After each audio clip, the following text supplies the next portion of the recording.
Oh, by the way, it's Kwaku. Kwaku? Oh, I'm sorry. Yeah, Kwaku. yeah, yeah. So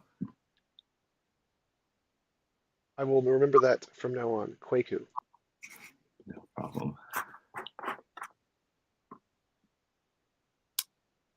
All right, it looks like we're live. So Kwaku, thanks for taking the time to come on my show and have a conversation with me. I really appreciate it. So Mhm. before we get started, would you mind telling us a little bit about yourself? Yes, I'm a Latter-day Saint or Mormon YouTuber. I make videos about the Church of Jesus Christ of Latter-day Saints. Um, my my audience is mostly high schoolers and college students, and like even some middle schoolers sometimes, oddly enough. But every once in a while, a boomer gets in there, and I appreciate it a lot. And so, yeah, that's what I do. It's some call it apologetics. I don't know if I like that term. I just call it, I make content, and I try to make it fun. It's interesting. My demographics are like the exact opposite. I get like 35 to 60 and like no young people on my channel. Yeah, yeah. I was sort of surprised. I was like, why does this guy want to interview me? But I was like, all right, let's do it. Okay, why not? So just to jump right in, I'm an atheist, by which I mean I don't believe there's any reason to believe in any God. And you're, as a Mormon, you believe obviously in Mormonism and the Christian God. Could you tell us a little bit why we should believe that Mormonism is true? Um, I don't know if necessarily I can tell you to believe Mormonism is true, right? Um, if you read the Book of Mormon and you make a decision for yourself and you say, I believe this happened, then that's just about it, right? I can argue for the Christian God, but only as much as Christians will let me because sometimes we're classified as Christian, but by a lot of times we're not. The majority of Christians, at least in America, believe in the triune God, and we don't. Majority of Christians believe God is somewhat immaterial or abstract, and we believe he is material. He's a person. So some people have argued we have different gods. So I mean, the Mormon God and the Catholic God. I can't argue for the Catholic God, but I can argue for the Mormon God, I think. All right. So you do. Why do you believe it's true? Is it just a feeling you get when you read it, or is it an impression? Is there like, because when I read it, it seems very strange to me. Like when people who are non-Mormon read the Mormon texts and the writings of Jonathan Smith, it seems very strange that he saw these magic tablets and that somehow indicates that God exists. It seems not like the evidence does not meet the burden of the claim. Does that make sense?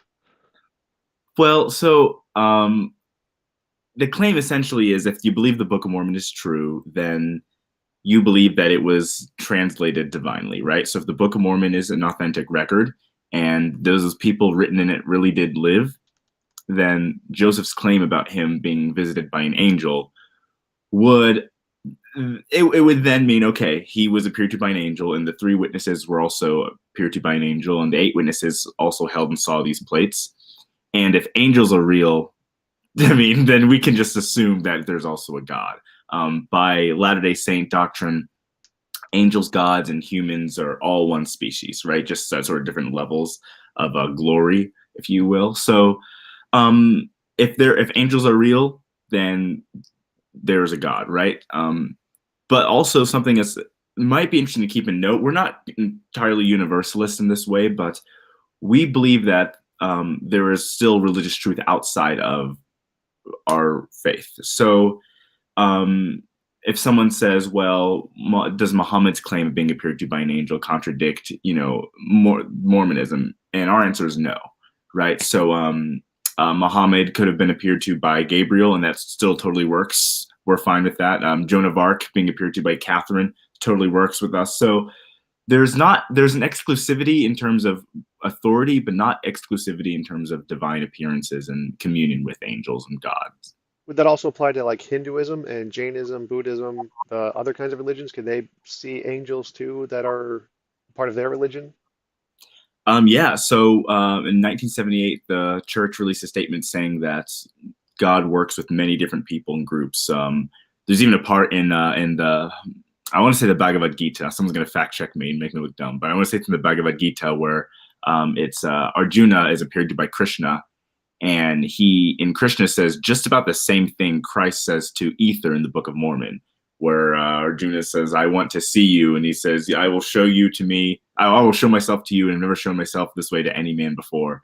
So even with the scriptures, there's some lineup that seem that can hint to someone that perhaps God, the same God of the Bible, of the Book of Mormon, it can be the same God of these other religions, or they're at least somewhat inspired, and they're also very fallible in other ways. So are there any claims to seeing angels that you don't believe that you would say are false?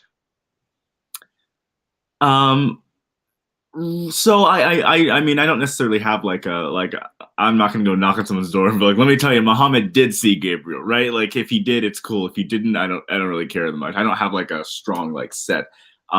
I do believe in the restoration of the gospel, as we call it. So beginning with Joseph Smith's first vision, I believe that prophets have seen angels face to face.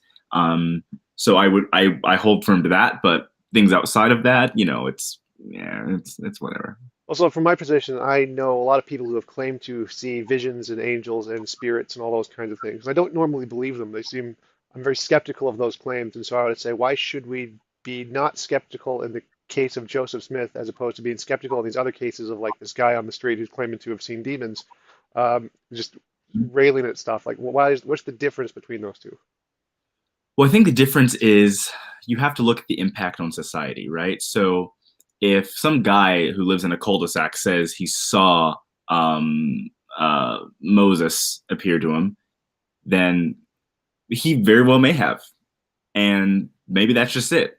But when someone says, "Hey, I was praying in the woods, and God and Jesus appeared to me around with other heavenly beings. I was then told not to join any churches. I was then appeared to by an ancient Native American angel who gave me plates to translate." Like the claim is so much bigger. And by the time Joseph Smith died, I mean, it was the largest homegrown American religion it was such a threat. They got kicked out of America, had to go west and build their own country, right? So the weight of the claims are different, right? You have one person who might just say something, but then you have someone who might say something, but then you look and you see stuff's actually happening with it.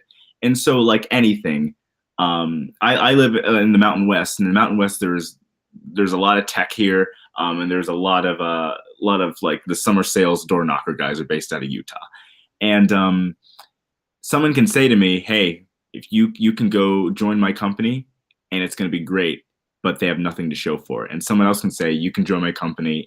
We have a lot to show for it." Objectively, you're going to say, "Okay, which one? Maybe both their models are nonsense, but which one should I pay attention to first?" Right? That seems to be, I think, a fair way to look at it. Sure. So, but if we contrast Mormonism with other religions or people who have claimed to be Jesus, like there's this guy in Russia called Vissarion. He claims to be the resurrection of Jesus, and he has a pretty big following too. Does the fact that he has a big following mean that we should take him seriously? Or other religions like Falun Gong, which is the fastest growing religion ever, does that mean that it has more credibility than Mormonism because it's fastest growing? No, but I think that there is obviously a reason that that Russian guy has attention, right? So I believe there's a documentary I saw on Vice on YouTube. I believe we might be referring to the same guy, I right? think so, yeah. Um, because of his following, he has a documentary, and you know about him. If you didn't have a following and nobody cared, you probably wouldn't know who this Russian guy is, right? So the fact that there is a following means we've paid attention and we've considered, right? Yeah. Maybe lightly considered, but we've considered more than just some Joe Schmo. So I think of all the religions proposed throughout humankind, or at least let's say the last 500 years, right? Of all the religions proposed around the last 500 years, there's a lot of gods out there. There's a lot of faiths. There's a lot of interpretations of those faiths. Even within the Mormonism movement, there's what I think 400 denominations, right? So of all those things together, you have to say, well, which one's making an impact? And that's the one that you end up talking about. That's the one you end up studying more. Now, of course, whether if an angel appeared to someone, that's not going to make you like whether he's in Russia with 100 followers or in America with 8 million. That's probably not going to make you Tom then just believe one of them, right? Like it comes down to if you believe that angels can speak to a person, that's really what's going to make the difference at the end of the day.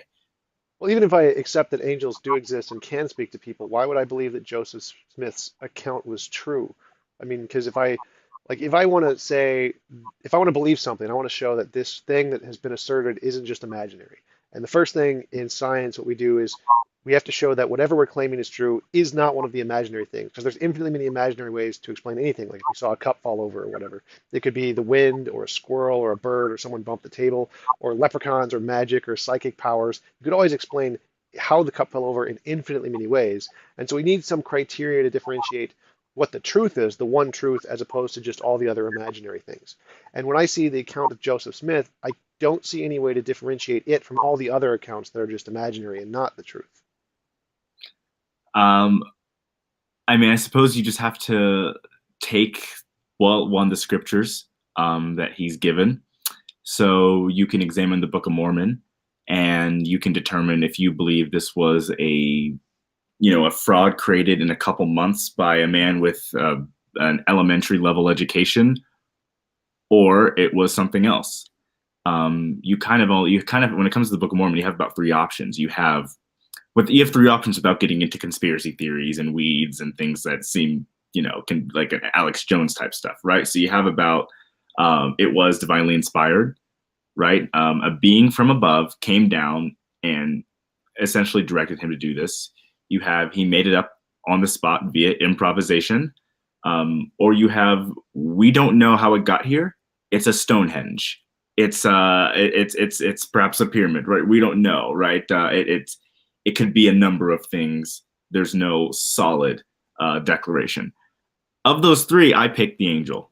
I don't find that I don't find it plausible that Joseph Smith could have written the Book of Mormon in those few months he did, with that level of education he did, with the complexity of the Book of Mormon, right? With getting Hebraisms and incredible chiasmus, even getting ancient locations correct in the Arabian Peninsula, like Nahom and Bountiful, getting names right of ancient Eastern teachers of wisdom like Zenock and Zenos that would later be attested to in ancient manuscripts. Just things that seem so unlikely. Then you take into account not just that, but Joseph Smith's prophecies, like predicting the Civil War 30 years before it happens with exactness. I look at these things and I say, I don't know how he could have made that up. I mean, people. There's still people that have Nostradamus on their phones, the apps, and things like that, and they say that's impressive. To me, Joseph Smith is far more impressive than Nostradamus, right? So I look at Joseph Smith's life. I look at the things he produced and claimed and said they were of God, and I have to make a decision. And I say I'm going to go with God instead of a fraud. If he made it up, then he was P.T. Barnum of The Greatest Showman to the 100th power, and I probably still have a lot of respect for someone like that, if they made it up. But it seems to be unlikely that he made it up. Yeah, that actually would be really good evidence if he could make predictions about things like that we hadn't discovered yet, and then we discover them later. That's good evidence. But could you give me like where did he predict the Civil War? Where did he get these names of these people? Because I'm not familiar with any of those being verified. Yeah. So I can give that for you. So one of our scriptures is called the Doctrine and Covenants, and it's actually similar to the Quran in a way. It's just a compilation of revelations given to Joseph Smith. And for someone who wants to make sure they're getting all the right information, you can go to the Joseph Smith Papers, which is the original manuscripts of Joseph and other prophets written down, just scanned, so you can read the original and compare it to the modern text we have. Doctrine and Covenants 87 is the same. So we know it is from 1832, and I'll read just a few verses of it because it doesn't take very long. In 1832, Joseph received a revelation that says, "Verily, thus saith the Lord concerning the wars that will shortly come to pass, beginning at the rebellion of South Carolina, which will eventually terminate in the death and misery of many souls. And the time will come that war will be poured out upon all nations, beginning at this place. For behold, the southern states shall be divided against the northern states, and the southern states will call on other nations, even the nation of Great Britain, as it is called, and they shall also call upon other nations in order to defend themselves against other nations." It goes on for a bit, but it gives a pretty striking prediction of the Civil War. even down to the calling of Great Britain, right? Like the even the like specific niche things that happened in the Civil War. So, I mean, Greatest Showman, or maybe he was telling the truth. There's also in the Book of Mormon, in the Book of Mormon, when it begins in Jerusalem, and if anyone who's read it, and Lehi is the first prophet in the Book of Mormon, and his son Nephi, and they leave Jerusalem, and as they're leaving places, they start naming places. So they get to a place, and they call it Shazar as they're going into the desert. But then they get to a place that was already called Nahom, and in Hebrew there's no vowels, right? So it'd be Nhm, Nehem. And what happens is one of the people in their camp, Ishmael, he dies there, and he's buried. They bury him at Nahom. And as we know from the Old Testament and from the Torah, the Talmud, the Tanakh, Hebrew utilizes a lot of poetry, right? So the Hebrew word for mourn is nicham, which we don't assume Joseph Smith knew Hebrew at the time he translated the Book of Mormon, right? We don't have any evidence for that. But it seems to be a Hebrew play on words that Ishmael did. Niham met Necham, right? That seems to be the play on words there.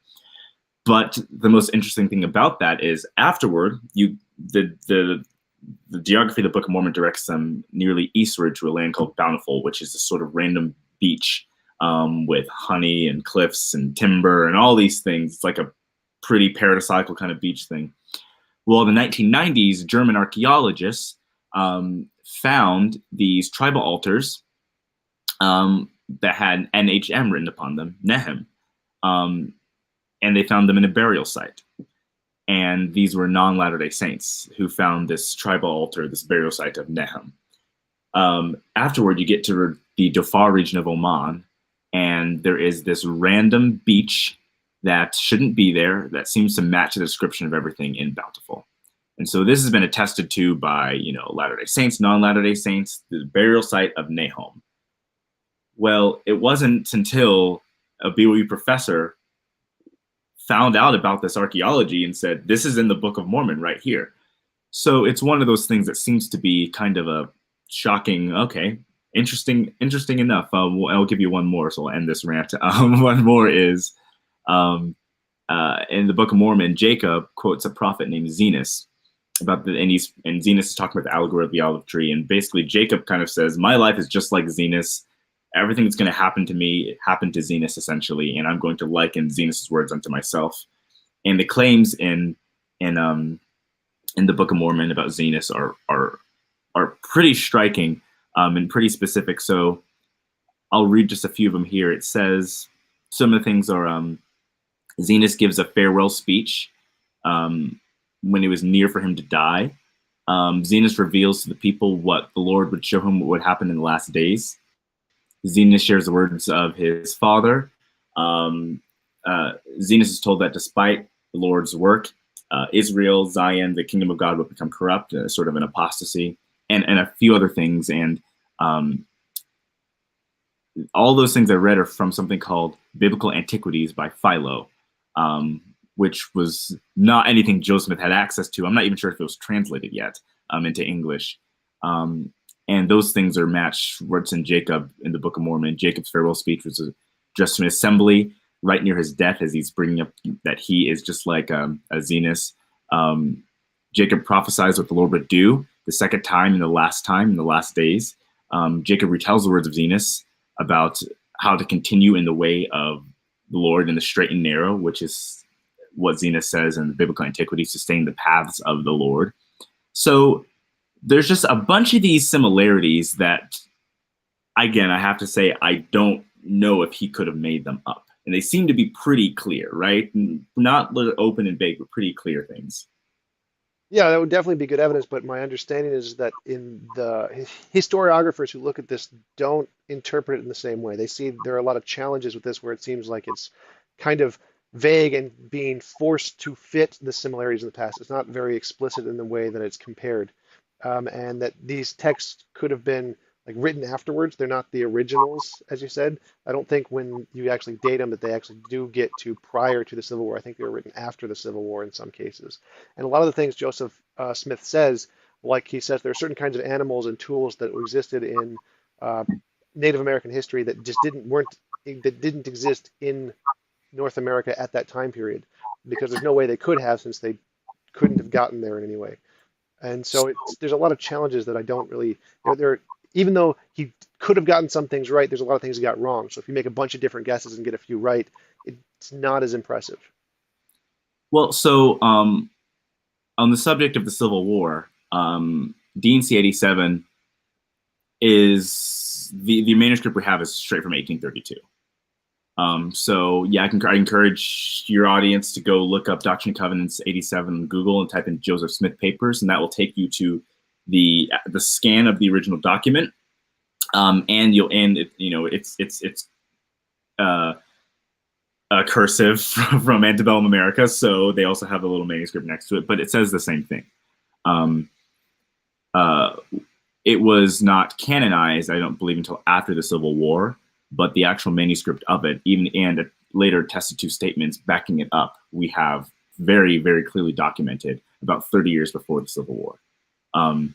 So this is actually something that is one of the things that's a bit striking. So for those who don't really have much of a ball in the game in terms of being Mormon or being atheist, just people who maybe don't care, just sort of objectively look at it, find this a bit impressive. So you can find a few documentaries on YouTube that are I believe one is from the 90s, late 90s, that was on, I want to say CBS or ABC, talking about Mormons and, like, what is a strange religion that's out there? And one of the things in there is there's a striking prophecy about the Civil War. Weird that he got this right. It's something that's pretty well attested to. You can't find any also altered text. You find that it matches very plainly, very clearly. And Joseph Smith, even when he predicted this, a lot of people thought it was going to happen right away. A couple years goes by and there's no war, and even and newspapers like the San Francisco Golden Era, they're actually mocking Joseph Smith for saying, there's not going to be a civil war. This is ridiculous. The only suggestion about the Civil War prophecy is that Joseph Smith copied it from something called the Painesville Telegraph. And that's really the only answer people can give. And so you have to go read the Painesville Telegraph, and it doesn't say anything even close to what Doctrine and Covenants 87 says.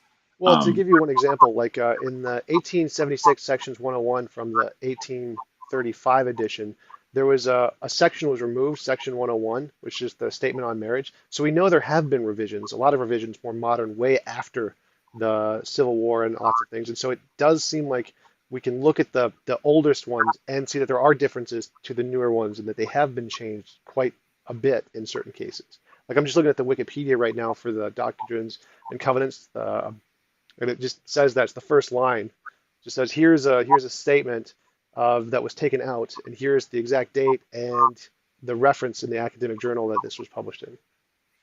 Yeah, so not all of the things in Doctrine and Covenants are just complete prophecies, right? So some are just directions of what to do in the church. Some are revelation given. And the way we claim that revelation happens in the church is that it comes line upon line. So Joseph Smith would get revelation, and he would say, what's a better way to say that? And then he would go through and change something. So, for example, in the first vision, he originally said it was a pillar of fire, right? And then he said, fire is not really the right word, pillar of light. And then there's sort of an evolution there.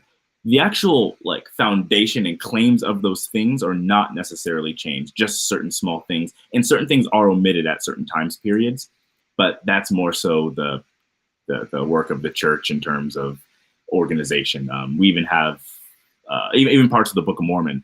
There's one verse in the Book of Mormon that says, that's talking about the Nephites, and it used the term white and delightsome. And as Joseph's translating it, he said, I don't actually think that's what the Nephites meant. They mean pure and delightsome. So he had Oliver Cowdery change it as they were translating. Well, that manuscript didn't get published in. It was supposed to be, but then the church gets the ball rolling and they go west. And it wasn't until the 1980s that it was discovered, and they were able to then change the Book of Mormon to match what Joseph Smith really wanted it to say, as he felt was the appropriate translation. So we believe that within our doctrine, within our claims, as the prophet, you get to make the call if you need to change something, right? If the Nephites wrote something down that should have been that made sense to them, but would be different the way we interpret it, he has the right to change. But weren't Um, there a lot of changes made after Joseph Smith by more recent Latter-day Saints ministers? And so it wasn't just him who made the changes. well, the majority of the Book of Mormon changes are punctuation. So the Book of Mormon is written without punctuation. It's just one long run-on sentence. And the only really doctrinal changes you can find in the Book of Mormon are things like Jesus Christ, the eternal God, being Jesus Christ, the Son of the eternal God. Right? You can say Christ is the eternal God because he's the God of our salvation, but you also say he's the Son of God because he is the Son of the Father. So just for clarification, they went and added in Son of God. Right? Either term works, but because we're trying to make ourselves more distinct from the rest of the Christian world, we can put in Son of God here. So this is specifically speaking about the Lord. This is specifically speaking about Heavenly Father. Not really too big of deals. So with, I believe you're talking about Doctrine and Covenants 76 on the Wikipedia page. I couldn't tell you off the top of my head what that change is referencing. But that's also not a prophecy, Doctrine and Covenants 76. But Doctrine and Covenants 87 is very clear a prophecy that came true. But to respond to the Book of Mormon, what we find with the Book of Mormon in terms of things that shouldn't be there, or anachronisms, right?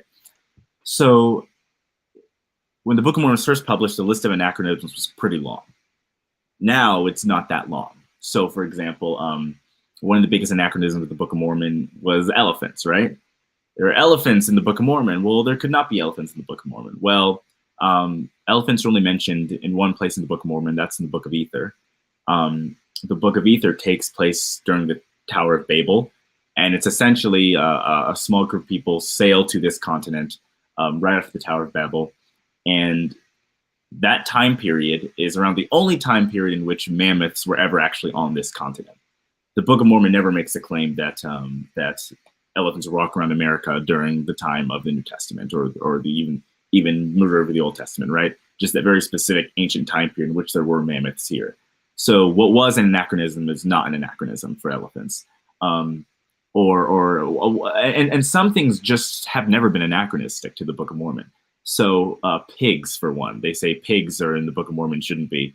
Well, there are, or swine rather. Well, there are pigs that are native to the Americas. They're called javelinas. They're called peccaries. You go to Mexico, Texas. I mean, they're there. They're native here. Things like goats, mountain goats, native to the Americas. Sheep, bighorn sheep, native to the Americas. So the list of anachronisms, if you really, isn't that good of a list. When you read objective criticism on the Book of Mormon, because the majority of criticism of the Book of Mormon is going to be either, don't disrespect yourself, very, very atheistic, trying to disprove religion, or very evangelical Christian, trying to say that we're not real Christianity. But if you get things from Oxford University Press or even Harvard, just these sort of scholarly looks at the Book of Mormon, they kind of say, look, our job isn't to say whether this is true or not. You know, like we're professors and scholars. We're not religious teachers. We're not pastors. But we can say that certain criticisms of the Book of Mormon are no longer valid in 2019. So the list of anachronisms is much smaller today, as it should be, right? So one criticism of the Bible has been that there are lions written in the Bible where lions shouldn't have existed. So lions in Israel, at the time they weren't there. It wasn't until the late 1990s that lion bones were discovered in Israel that then validated, okay, so there are some parts of the Bible in which lions could have been there, right? So just because you haven't found it yet doesn't mean you won't find it. With the Book of Mormon, we find that the trend is the longer the Book of Mormon's around and the more access we have to archaeology and the better archaeological excavations we do, we find that the anachronistic list gets a lot shorter. Well, from my understanding, it's still pretty long. Like saying horses were in certain kinds of horses and cattle and things were in North America with the Indians when they just biologically didn't exist at that time period. It seems pretty hard to say that that's an accurate historical statement when we've excavated the areas pretty thoroughly and found no such thing even coming close to those. So there are about two answers. One, there was well, I guess there's three answers. So there have been horse bones found in the Yucatan and in Mexico that are pre-Columbian. Um, the other answer is in the Book of Mormon, horses are mentioned along with chariots, but they're not actually mentioned pulling chariots, and that's actually an important distinction because Aztec and Maya art have uh, there's often art of kings and chiefs being hoisted upon chariots with animals running next to those chariots. So that suggests that there's a little bit more, digging to do there. Um, However, horses in the Book of Mormon are usually just great eating grass or they're being used for food. So it brings into question what animal did Joseph see? There are animals in the Book of Mormon time period which are now extinct. When Joseph was translating, what animal did he see? Um, just what we do when we name animals is we use a system that's a bit flawed, but we're used to it. So we name animals what they look like.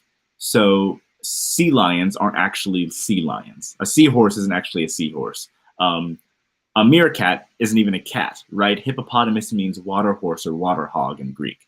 So for Joseph to say horse, either there just were horses. Where we found horse bones that are pre-Columbian in the Americas, which we didn't know there were before, or it wasn't a horse. It was rather an animal that Joseph Smith just said, it's a horse. Like for all intents and purposes, it's a horse. Because there's also two animals mentioned in the Book of Mormon called Kurlams and Kumams. Nobody knows what they are. We have no idea what a Kurlam or a Kumam is. So you kind of have, it's almost like an unwinnable battle, right? If there's an animal and we're not quite sure what it is, either you name it something that's similar to what it would be, like a horse, or you just give it the name, the English translation of what the Nephites had, and you call it a Kurlam and a Kumam, and we don't know what it is.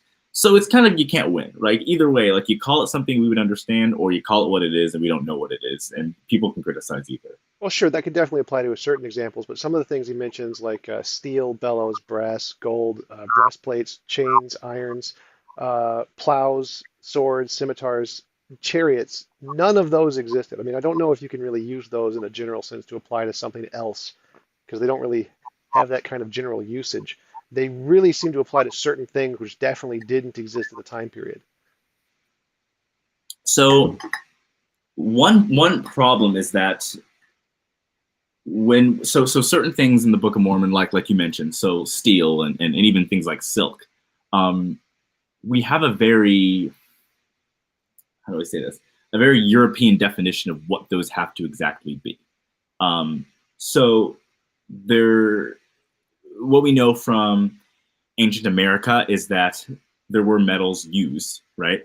So we don't know if it was steel, but again, we're just talking about a translation of an ancient record. Um, Well, I mean, I don't think so. I don't think American Indians had access to metal. They didn't have a smelting capability. They used rocks for the most part.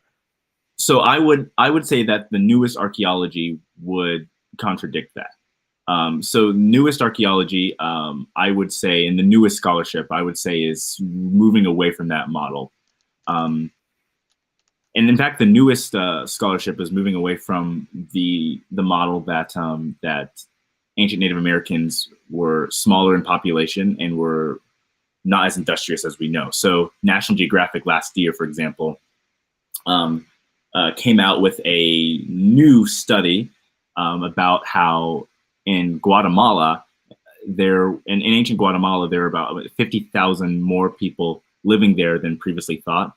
They used LiDAR technology, light detection and ranging, and they found highways, they found roads, they found fortresses, they found more civilization than they thought before. Now, these are all unique Book of Mormon claims, right? Highways being cast up, many roads going through cities.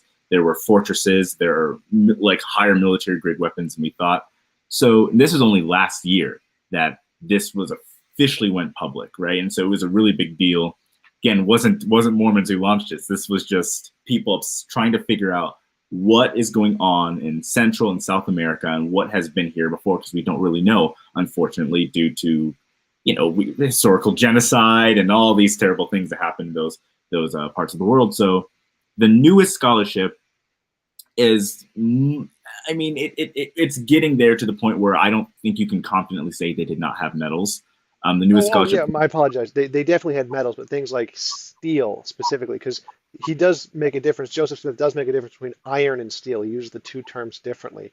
And steel, just they did not have the technological capability to create enough heat to weld the steel. It's not physically possible for them to have done that. They definitely had Well, like gold and silver and bronze and that kind of stuff, brass. so I mean, we. I guess I would say. I mean, I'm not an expert on steel, right? So I can't. I'm just not an expert on steel.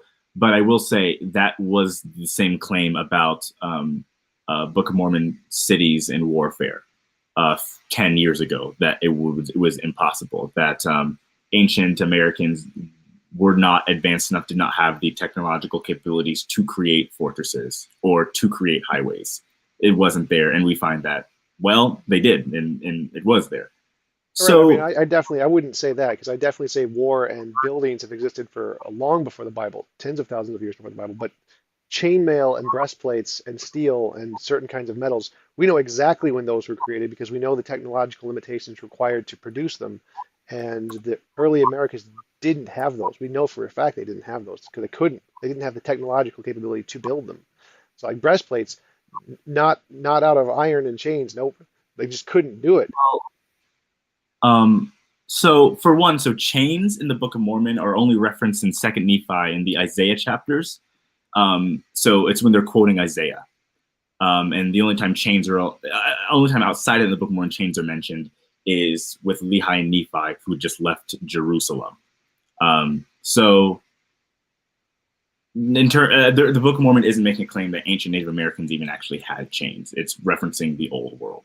Um, You sure? Because we're looking at the Wikipedia right here, and it's listing all the things that they mention in the pre-Columbian Americas, and the chains, ironworking, plows, storage. Those are all listed among the things in.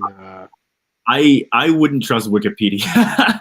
I would I yeah I know I wouldn't trust Wikipedia on a lot of things.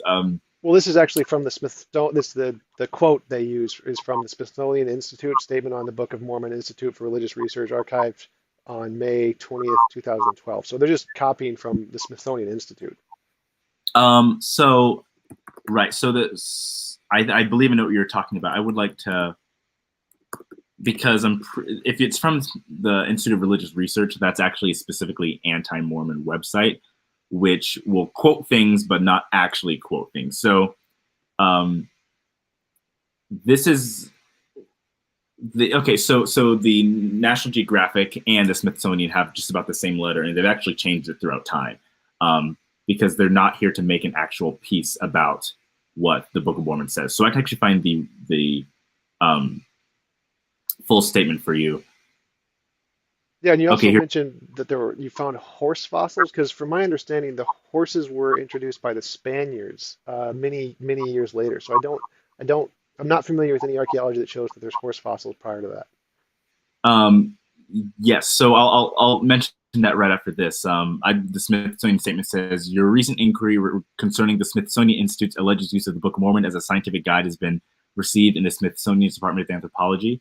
The Book of Mormon is a religious document and not a scientific guide. The Smithsonian Institution has never used it in archaeological research, and any information that you have received to the contrary is incorrect. Accurate information about the Smithsonian's position is contained in the enclosed statement regarding the Book of Mormon, which is prepared to respond to the numerous inquiries because the Smithsonian receives on this topic. Because the Smithsonian regards the unauthorized use of its name to disseminate inaccurate information as unlawful, we would appreciate your assistance in providing us with the names of individuals. So basically, it says, I mean, it's not actually saying this is why the Book of Mormon is impossible. It's saying this is a religious book. We don't use it to validate things. It's just we're not going to go and say this is true, not true. So the Wikipedia page will be listing here are some things that are making untrue, and here's a link of the Smithsonian saying they don't use it. I mean, it's not really a you won't find a document from the Smithsonian, at least not public that I'm aware of, that says this is why the Book of Mormon is impossible, Oh, right? right, So right. They would never say that, but they do say that there were none of those things that the Book of Mormon lists existed in that time period. They don't specifically say, therefore, the Book of Mormon is wrong. They're just saying these right. things didn't exist in that time period. I mean, that list even the Smithsonian doesn't have. They'd have there's no public document I'm aware of that lists that. So from the Wikipedia page, they're listing things that they believe. So ancient Americans didn't have chains, but the Book of Mormon doesn't actually claim they did. Um, so again, it's another thing. Why would the Book of Mormon mention elephants in pre-Columbian America? Well, the time period it actually mentions elephants are far beyond what we're thinking. There's even things like bees in the Book of Mormon, right? I mean, it's a pretty silly. I mean, people say we have no bee fossils. There were no bees in America before Columbus, or I mean, that's also a pretty weak stance. But even the Book of Mormon doesn't really actually mention bees being in the Americas. Big portion of the Book of Mormon is reflecting back on the Old World, so there are unique things named that are unique to the Old World that are not claimed to be held by the ancient Native Americans. So, with a good reading of the Book of Mormon, you can find the distinctions between the two. Oh, and Um, I wanted to comment on what you said earlier that the Smithsonian never said anything specifically about the Book of Mormon. Well, they actually did in that same paper you were just reading. The next page, they specifically say the iron, steel, glass, and silk were not used in the New World before 14 or whatever number that is. I can't read it. The occasional use. So it specifically says that no, none of these things were in the exact same paper you were just reading, like two paragraphs later. right, and okay, I think I'm actually saying this here. Oh, okay, right. Well, this is from 1988. So this actual statement itself is not the same, right? So, What? for example, um, barley has been attested to now in ancient America that wasn't before in 1988. Um, Well, this paper is published in 1997. The thing where it said your recent inquiry into the concerning the Smithsonian Institution, blah blah blah blah blah. That was all 1997. right. Okay. So no. So this is 1997. I believe the first. I don't actually see the date on the first one. I just see the statement regarding the Book of Mormon, a list of things that they believe may be problematic, but that's actually from 1988. So most recent scholarship would even disagree with. So the Smithsonian today would disagree with the Smithsonian in 1988, right? I mean, any. Well, yeah, pretty much anybody would from that long ago because there's a lot of new So things. But I mean, the one I'm looking at specifically says 1996, 1997 on every page. the one I'm looking at says 1998. 1988 rather. Yeah, So 1990, mine are all 90. So yeah, I'd agree with 1998, but 88, no. yeah, this says I can show you a picture if you'd like, Yeah, but yeah, it says 1988. But even so, right? It wasn't until last year that we discovered how ancient Guatemala was just worlds different than we thought it was 10 years ago. So, I mean, if the one of the biggest arguments people use against the Book of Mormon is, well, we haven't found it yet, or we don't think it's possible yet. To me, that's not strong enough, especially because the trajectory of the Book of Mormon is these things seem to be true the more research we do throughout time. So again, uh, it's very unlikely that Joe Smith would get the name of a burial site, a name of two places right. He would get two places right that he'd never been if he was just making it up. It's very unlikely. You don't just guess ancient burial sites called Nahom in the Arabian Peninsula as a New York farm boy with an elementary education as you're translating with a rock and a hat. You just don't do that. So the other thing to keep in mind is that the majority of um, criticisms we have about the Book of Mormon, at least in regard to ancient Native Americans, are based off of 19th century prejudice. So this is one that it gets peddled around a lot about how it was Native Americans didn't have access to certain tools. Well, honestly, I think it's Mark Wright, who's a Mesoamerican archaeologist, says we discovered about 0.1% of ancient America. We don't have much discovered. We haven't done the level of archaeology that we've done in the Middle East or even in Europe for that matter. We don't have really anything. And so, I mean, we're trying to make very bold claims and prove or disprove ancient documents based upon very limited information. I'm not an archaeologist. I don't think you are. So really, it's neither of our fields.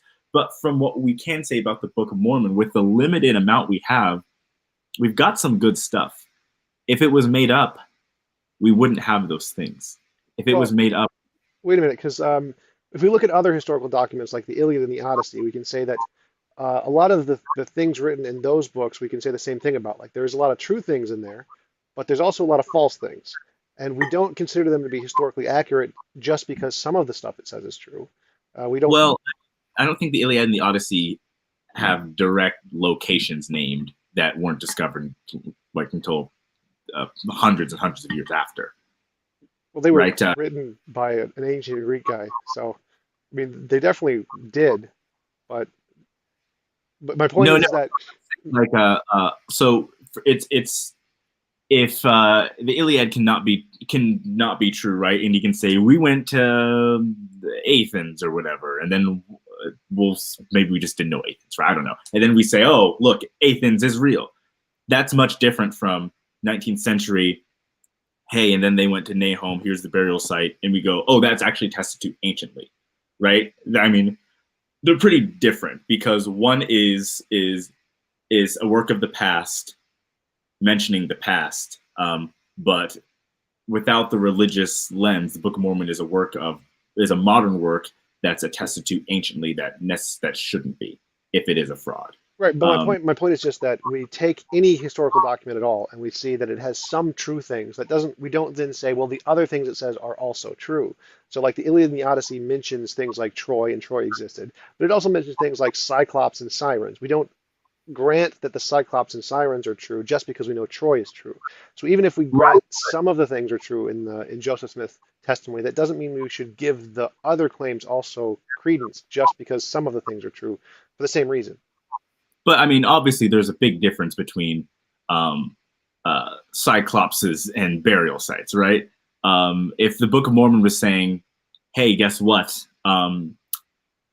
I went to the southeast side of Jerusalem and saw the synagogue of the star, and we discovered that there's a synagogue with a star in the southeast corner." Then he says, and that's when the goblins came and tried to steal the moon. You would go, okay, he's all right. It's nonsense. But the claim isn't that. The claim is very specific geography, um, and the most outlandish claims of the Book of Mormon are nothing to the level of of orcs, right? I mean, the most outlandish claims of the Book of Mormon that are criticized are horses and wheat.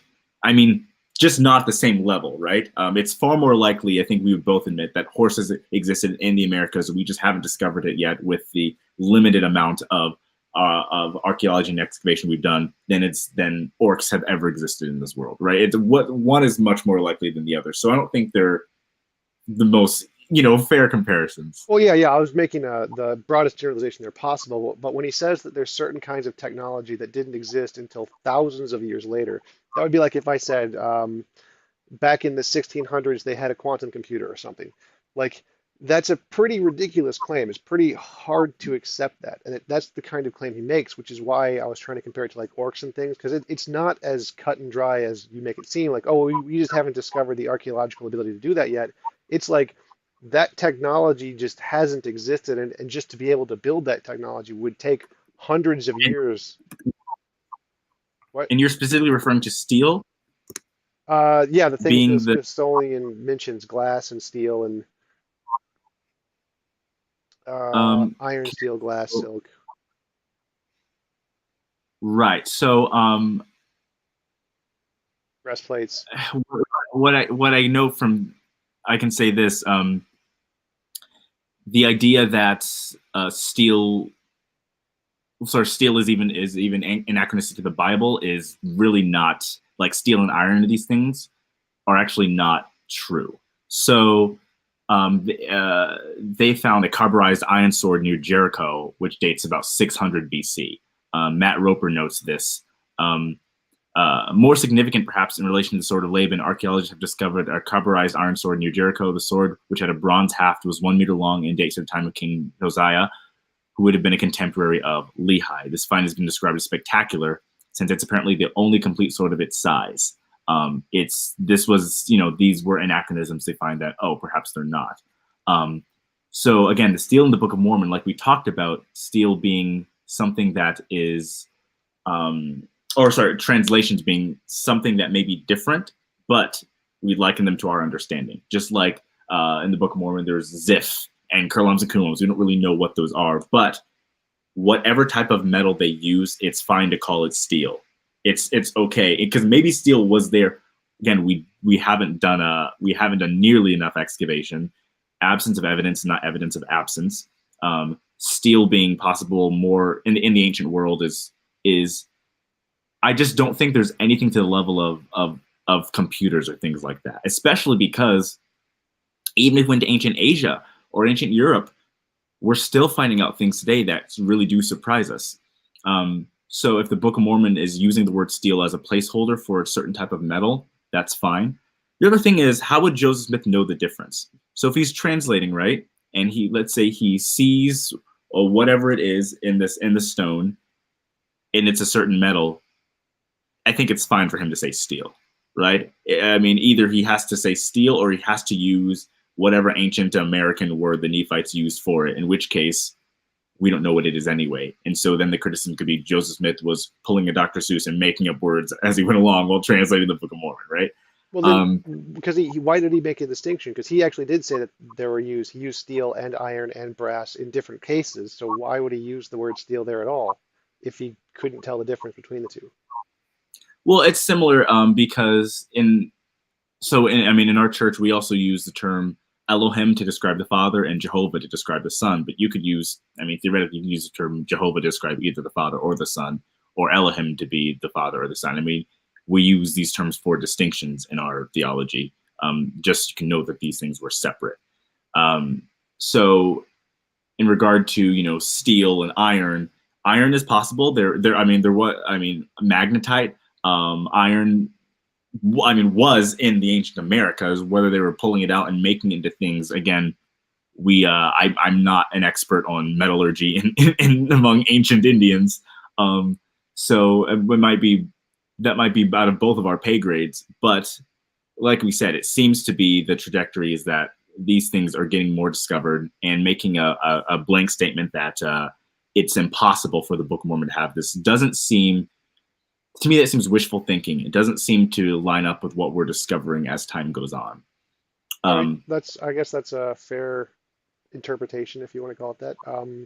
Another criticism I hear often is that Joseph Smith's interpretation of the Book of Abraham, when we compare it to actual translations of linguists, seems to be off by quite a bit. Yeah, to me, that's always been a weird one. In terms of like weird criticism, because to me, I think it's if the Book of Mormon is true, right? If the Book of Mormon is true, then that means Joseph Smith was speaking to angels and God and had revelation given and stuff like that, right? I mean, it's if the Book of Mormon's true, it's a totally different ball game. So if it's very unlikely that someone would say, you know what, I'm going to read the Book of Abraham. Let's see if it's true, and if it matches this manuscript, that means Mormonism is true. That's also pretty, I mean, obviously, even as an atheist, you wouldn't agree with that. So Joseph Smith translating the book of Abraham is different than the way he translated the Book of Mormon. It wasn't given to him by an angel with plates. He purchased it from Michael Chandler, who was selling manuscripts along with I believe mummies in the Americas, and he bought it and got revelation to translate it. It was used as inspiration for something else. To me, I mean, it doesn't. Joseph Smith could have translated from a ramen noodle packet to get the Book of Abraham. It wouldn't really bother me. It's the claim is if it was the initial claim, right? If it was Joseph Smith came and said, "I'm forming a new church. God and Jesus told me not to join any of the other churches, and I have the Book of Abraham here," and that was the first claim, and it was based upon something faulty, I would then go, all right. But it seems to be Book of Mormon, other revelations, Book of Moses, Book of Abraham. What Joseph Smith's life is claiming as time goes on is that he's getting revelation easier and easier, and God is unveiling his will through different means. So it doesn't actually need to be like, to me, the Book of Abraham is not the prime thing you should criticize. It's more of the Book of Mormon, right? If the Book of Mormon is true, then that means we live in a world in which angels appear to people, seer stones can work, and people can become gods. So translating an ancient document to be something else for inspiration really is not that big of a deal. Yeah, for me, it just seems like if we look at the things he did, they're essentially just like no different from any other human. He's equally as fallible as other humans, which means like why should we believe him in the other cases? That's from my interpretation. It seems like he's just another human doing human stuff. Oh, and he was definitely a human, right? He was definitely fallible. But the difference is, um, do you know anyone who predicted the uh, I don't know, who predicted the Iraq War 50 years before with incredible accuracy? Any religious leader who did that? No, Well, actually, a right? lot of people predicted it, but they usually predict it often. People predict wars are going to happen like every year, just like they predict the world's going to end every year. So somebody had predicted it. Let me say this. Let's say it's 1950, and a guy gets on the radio and he says, um, in 2001, terrorists are going to fly a plane into the World Trade Center, and that will spark off a war in the Middle East. And it happens, you would go, wow, it was pretty specific. Now, if you just said there's going to be war with the Middle East, well, when has there not been? That's not that impressive. But the specificity of it is what's impressive, right? So again, you when it comes to Joseph Smith, I always say read the Book of Mormon first. If the Book of Mormon is true, then it separates itself, and that's something you can say, well, if the Book of Mormon is true, then there's something here. Because it's with Joseph Smith's life, even with things like Doctrine and Covenants 87, like we've seen, or things like Zenos or Nahum, or these things in Mormon scripture, which are bullseyes. You have to say, if Joseph Smith was a fraud, this is a level of guessing that is unreal, right? This is a level of guessing that we don't see, that is not similar to the Iliad or the Odyssey, right? This is a level of guessing that is on the nose. So it's different. If I said, hey guys, I was appeared to by the ghost of Farrah Fawcett, but it happened in Newport, and then someone goes, well, Newport exists, therefore he's appeared to by the ghost of Farrah Fawcett. Well, that's nonsense, right? But if I said, hey guys, I was appeared to by an angel in the land of Majinaga, and then we go, okay, well, nonsense. And then 50 years later, they find, hey, this is the city of Majinaga. We can't find anything that shows that Kwaku knew where this was. Also, there seems to be like angelic rituals and legends here as well. That would then make you go, let's look into it a little more, right? So the weight of the claims are different, and the evidence later on that can be attested to those claims make you have to answer the question: was he making it up? Or was he telling the truth, or do we not know?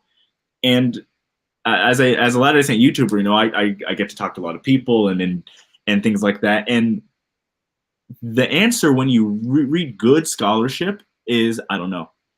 It seems to be a growing answer. Mormonism, I'm not supposed to use the term Mormonism, but I am. Mormonism is different from a lot of religions.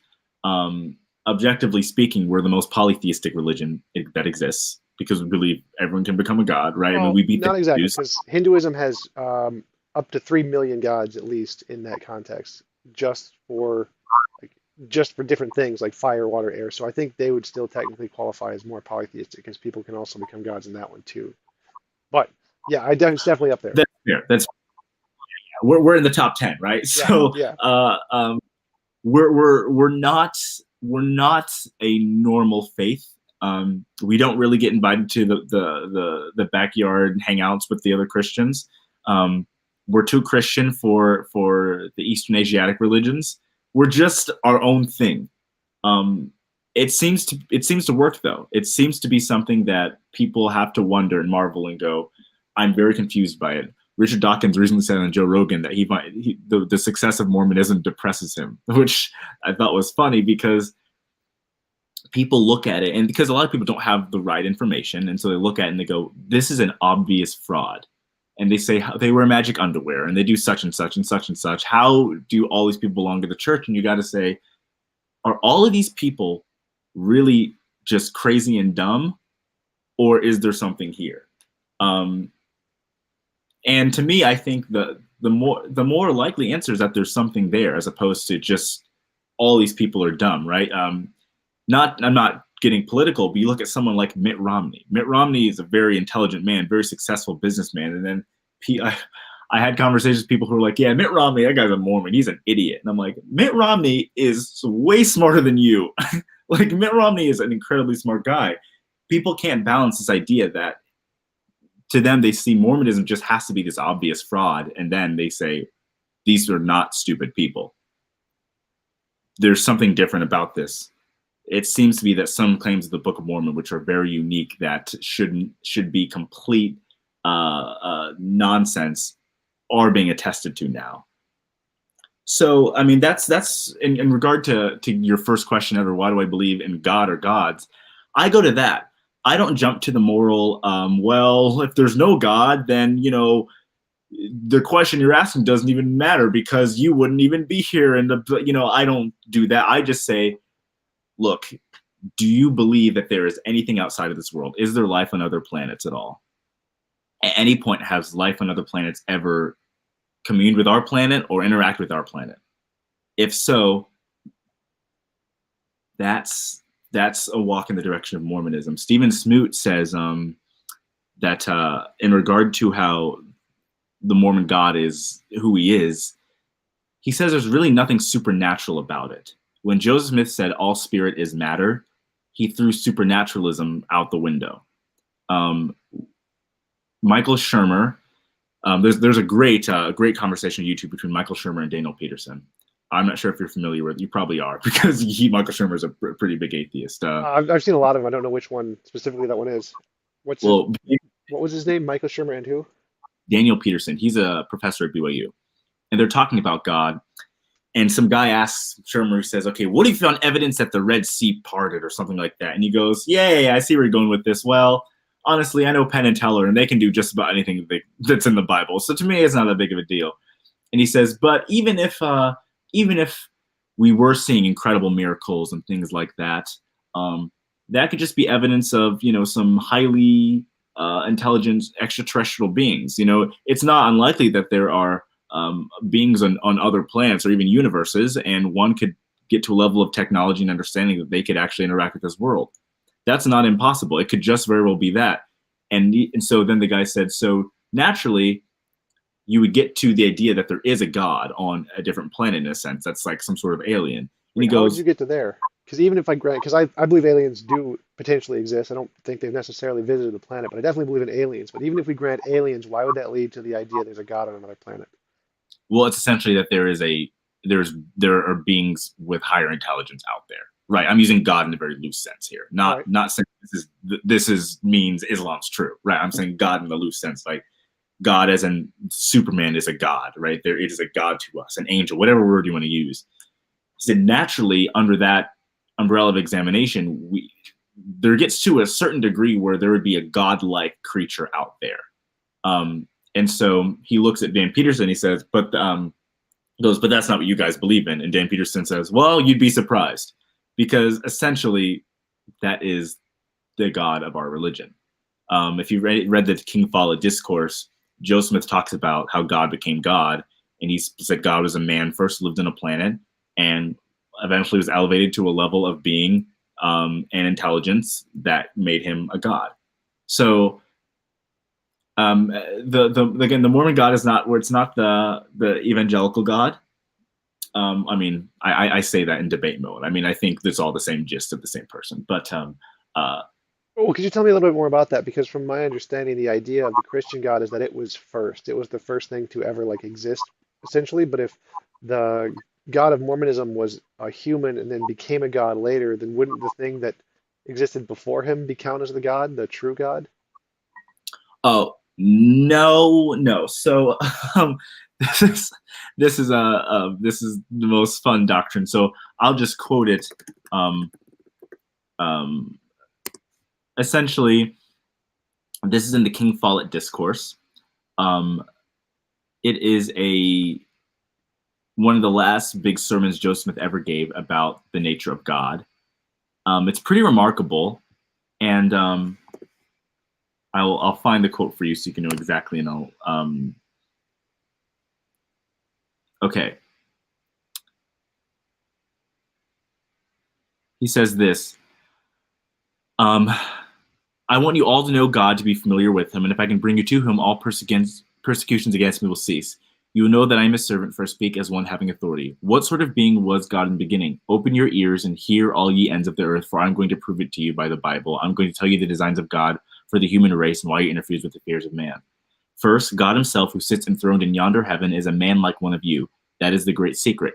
If the veil were rent today, you will see the great God who holds this world in its orbit and upholds all things by his power. You would see him in the image and very form of a man, for Adam was created in the very fashion image of God. He received instruction and walked and talked and conversed with him as one man talks to another. Um, wait, let me. Here is where he says,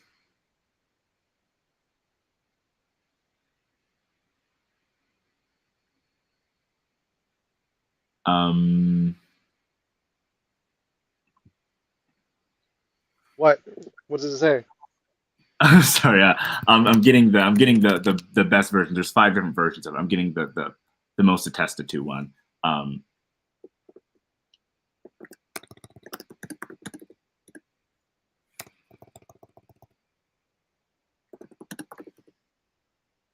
um, okay, there's about 5 different PDFs I have in front of me. Essentially, he says that God was a man before he was God. Just that Christ was a man before he was God as well. Oh, here we go.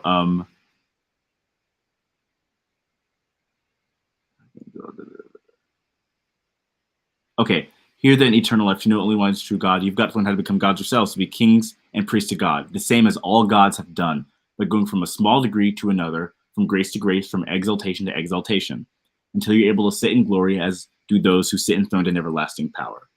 That's just from one of the PDFs. There are a couple different a couple different people wrote it down. It's a little bit different each time, but the same in each one. That we don't know anything about how our God was before he was a God. We just know he was a man on the planet, based on the King Follow Discourse and teachings of Joseph and Brigham. And because of that, someone could say, well, then he was created by a God, perhaps. What do we know of that God? We don't know. It could have been a totally different system, right? Yeah, it God is, said that all gods started off small and grew, right? That was one of the quotes. yeah, but that could also mean a couple different things, right? Doesn't mean that our God was a savior like Jesus before. We don't know. Does it mean that our God was maybe just a prophet? We don't know. Was he just a normal person? We have no idea, right? The list of everything it could be is pretty open. Someone has even said that the first God evolved. It was an evolution of matter in the universe that then it was something that could become a creator of, I don't know, right? I mean, the limit is, it's like a, boy, what's that movie, The Avengers, where they have the wizard guy who like can see all the different, right? Yeah. It could be something like that, right? We have no idea So Doctor how. Strange, right? Yeah, I'm gonna get roasted in the comments for not being a good superhero guy, but still, it's one of those things. The limits are, I mean, there's millions of possibilities of how our God became a God, but again, we don't believe in sort of an immaterial, omnipresent, triune God. We believe that it's a person up there. Well, doesn't that Richard, contradict with the Bible where it says, I am the I am the Alpha and the Omega, I created the heavens and the earth, that kind of thing? Because wouldn't that mean that he was created from something else? yeah. So, got to be careful with my language here. In the Bible, it uses language like that. So, for example, Alpha and Omega is poetic, right? So you say God, Jesus is the beginning and the end, but obviously Christians don't believe Jesus is going to have an end, right? So it means Alpha and Omega, beginning and end, means like I am your creator and your authority, right? From the creation of the world to Judgment Day, I've been here the whole time. But to say that there are no other gods beside or before me or anything like that, I think that's a misreading of the Bible, because you can look at ancient Assyrian and Egyptian literature and poems and hymns where they use the same language about their pharaohs and gods too, right? About the Pharaoh Sun that says, you are the only pharaoh we see. There's no pharaohs besides you. The great Cairo hymn to Amun Ra says like you are the sole God, unique like him of the gods. You made all that exist, but they also believed in other gods, right? Jews of the Bible, they had a covenant with Yahweh, but they didn't deny the existence of other heavenly beings or a host of deity. Um, so it's not, it doesn't really contradict. It also says the same thing about Nineveh, right? There's no other cities besides Nineveh, but there just were, right? So it's like a covenantal kind of ancient hype language. So I think it works pretty well within Mormonism. Michael Heiser writes a lot about Psalm 82 and the divine council there, and it seems to be the really modern Christian scholarship that's trying to just give the most objectively good scholarship it can about ancient Judaism. The Bible seems to well, it seems to line up pretty nicely with what Joe Smith said, taught in the Book of Abraham about the Council of Gods. Would you Um, say the same thing about the quotes in Isaiah where God says, "There is no God before me, none after. I know no other." Those kind of things. So it's more of like a figure of speech or figurative, not a literal thing. yeah, and the reason we know that is because it seems to be the same language paralleled and sometimes even quoted in other openly polytheistic ancient religions, right?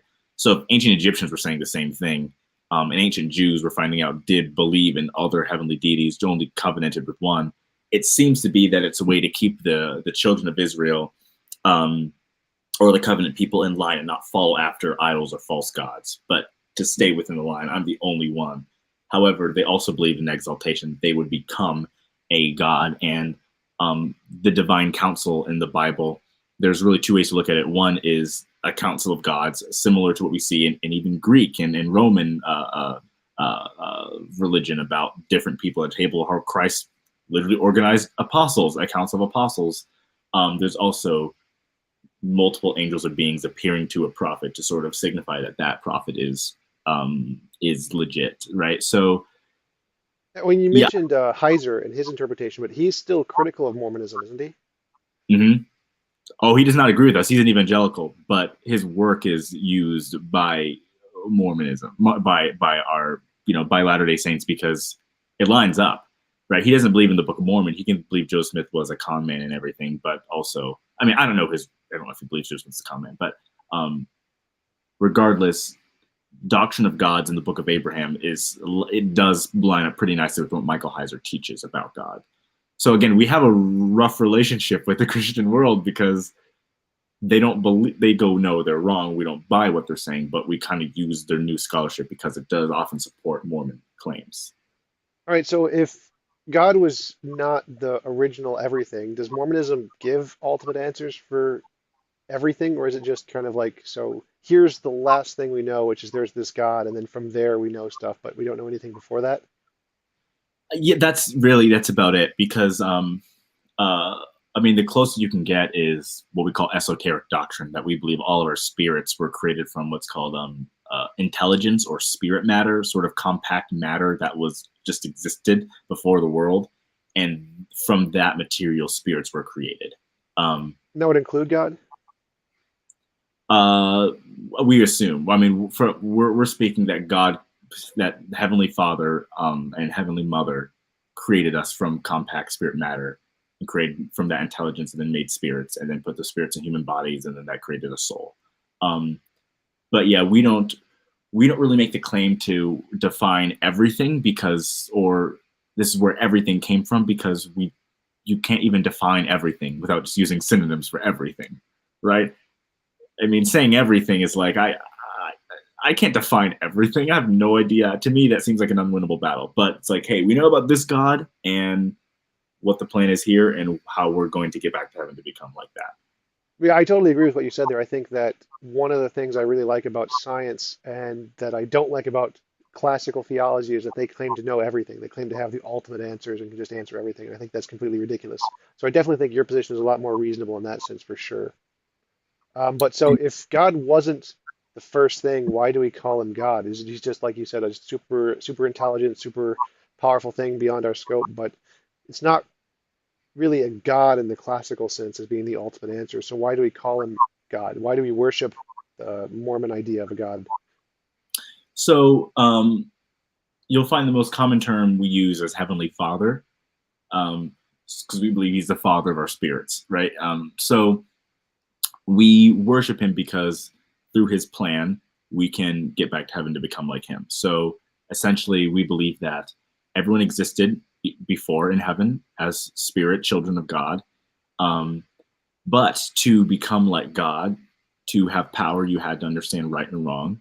And there had to be sort of an understanding of reality and how things work. And so, because of that, we then came to earth, had to experience sin. We had to know good from evil. So, when we come back to heaven, we can have a better understanding of the universe and be prepared to be gods ourselves, essentially. Um, and so, we also believe that when you die, you cannot like there's an eternal law of justice, and there's eternal law that God subscribes to. So Well, it subscribes to like so the eternal law of justice predates God, and God is subject to it.